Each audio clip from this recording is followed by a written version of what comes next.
Со негативните лабораториски резултати за постоењето на ГМО во одредени количини ориз во Кочанско, магично исчезна и откритието за нелегалниот увоз од страна на фирмите, а со тоа пропаднаа и заканите дека против нив ќе бидат преземени санкции.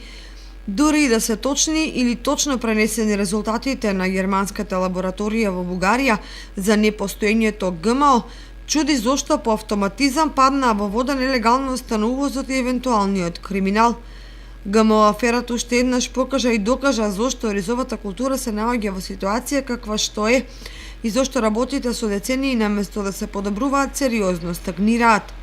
Сензационалистичко откритие кое требаше да покаже дека инспекцијата сега работела, а претходно не, се распрсна како меур од сапуница и не затоа што нема откритие, туку затоа што веројатно некој проценил дека не е време за откривање, особено не големи зверки.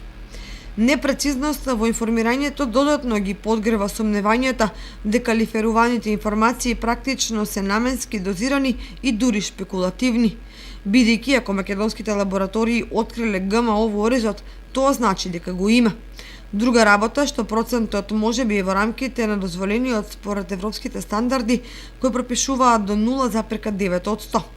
Непрецизна е информацијата за резултатите од испитувањето во лабораторија во Софија, бидејќи ако ГМО е присутно под овој процент, тоа значи дека сепак го има, но во дозволени граници.